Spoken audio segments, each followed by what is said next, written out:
আসসালামু আলাইকুম, welcome to Sony world's. চলে এলাম আজকে গরুর মাংসের মেজবান রেসিপি নিয়ে। যেহেতু অনেক দিন যাবতই চিটাগাং আছি, আর সেজন্য মেজবান খাওয়ারও সৌভাগ্য হয়েছিল কয়েকবার। তো ভাবলাম ঈদের মধ্যে গরুর মাংস যেহেতু অ্যাভেলেবেল আছে, সো মেজবানটা ট্রাই করি আর আপনাদের সাথে শেয়ার করি। তো মেজবানের জন্য এখানে আমি 1 কেজির মতো গরুর মাংস নিয়ে নিয়েছি, আর পেঁয়াজ কুচি নিয়ে নিলাম 2 কাপ। পেঁয়াজ কুচিটা একটু বেশি দিয়েছি, আর সাথে গরম মশলা টাইপের যে মশলাগুলো আছে সবগুলোই নিয়ে নিলাম অল্প অল্প করে। আর আজকে যেহেতু রেডি মিক্সড মশলা দিয়ে তৈরি করব, তাই মশলার বড় প্যাকেট সেটা পুরোটাই নিয়ে নিলাম। 1 কেজির মশলা ছিল এটা 1 কেজি গরু মাংসের জন্য। আর নিয়ে নিলাম 2 চামচ আদা বাটা আর 2 চামচ রসুন বাটা। এখন এই আদা রসুন বাটার সাথে আমি দিয়ে দিব 1 কাপ ফুল টক দই। টক দইটা একটু ছেঁকে নেওয়ার চেষ্টা করবেন, মানে পানিটা ঝরিয়ে নেওয়ার।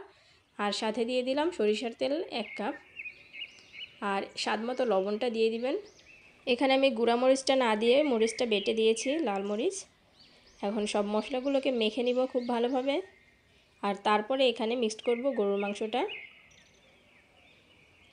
আপনারা যখন মেজবান তৈরি করবেন তখন অবশ্যই সেটা সরিষার তেল দিয়েই তৈরি করবেন, কারণ সয়াবিন তেল দিয়ে তৈরি করলে এটার অথেন্টিক রেসিপিটা কিন্তু একদমই হবে না, আর স্বাদটাও খুব ভালো হবে না। তো চেষ্টা করবেন সবসময় সরিষার তেল দিয়ে তৈরি করার। আর এই ফুল ভিডিওটা দেখলে পরে আজকের পর থেকে আপনারা বাসাতেই যে এলাকারই হয়ে থাকেন মেজবান তৈরি করতে পারবেন। তো আমি মাংসটা মশলা দিয়ে খুব ভালোভাবে কোট করে নিলাম। এখন আমি এটাকে চুলায় বসিয়ে দিব। চুলায় বসিয়ে দিয়ে কিছুক্ষণ নাড়াচাড়া করে খুব ভালোভাবে আমি এটাকে কষিয়ে নিব। কষানোর সময় অবশ্যই ঢাকনাটা দিয়ে রাখতে হবে। দেখা যাবে ঢাকনা দিয়ে রাখার পরে কিছুক্ষণ পরে এটা থেকে বেশ পানি ছেড়ে দেবে, আর এই পানিটা থেকে কিন্তু মাংসটা কষানো হয়ে যাবে। চিটাগাং কিন্তু একটা বিখ্যাত খাবার হলো এই মেজবান, আর তৈরি করাও খুব ইজি। একবার খেলে বারবার খেতে ইচ্ছে করে। তো আমি বারবার ঢাকনা দিয়ে এটাকে খুব ভালোভাবে কষিয়ে নিলাম। তেল ছেড়ে দিয়েছে মাংসের, আর পানিও বেশ ছেড়ে দিয়েছে। তো আমি এই পানিটা শুকানোর পরে কষানো হয়ে গেলে তারপরে পানি অ্যাড করব এক্সট্রা। তার আগে কিন্তু পানি অ্যাড করবেন না। যখন দেখবেন যে পানিটা বেশ কমে এসেছে, একদমই কমে এসেছে, তখন এটাতে পানি অ্যাড করবেন। দেখলে মনে হচ্ছে যে মাংসটা এখনই তৈরি হয়ে গেছে, তবে সেরকম কিছু না। এখানে এই পানিটা শুকোলে আরও পানি অ্যাড করতে হবে, তারপরে মেজবানটা তৈরি হবে। মেজবানে মাংসটা কিন্তু খুবই সফট হয়, আর এটা খুব ভালোভাবে সেদ্ধ হতে হয়, না হলে কিন্তু মেজবানের টেস্টটা আসে না।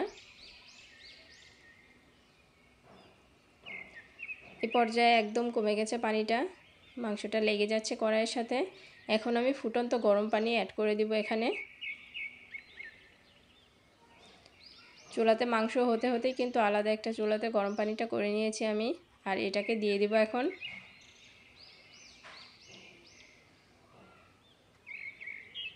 পানিটা দিয়ে আমি এটাকে রান্না করে নেব এখন। রেডি মিক্সড মশলাতে কিন্তু 2টা প্যাকেট মশলা থাকে, একটা প্রথমের দিকে দিতে হয় আর শেষের দিকে আরেকটা অ্যাড করতে হয়। এখন আমি ঢাকনা দিয়ে ঢেকে এটাকে সেদ্ধ করে নেব আরও কিছুক্ষণ, মানে রান্না করে নেব আরও কিছুক্ষণ। এই তো মাংসটা কিন্তু একদম হয়ে এসেছে।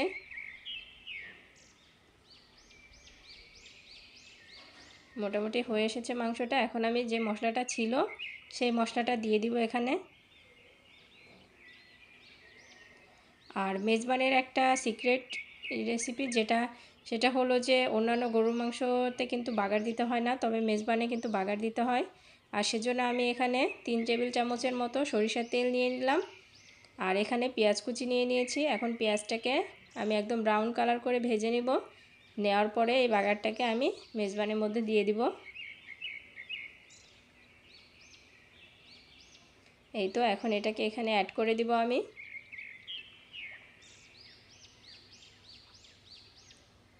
আমাদের মেজবানটা কিন্তু অলমোস্ট তৈরি হয়ে গেছে।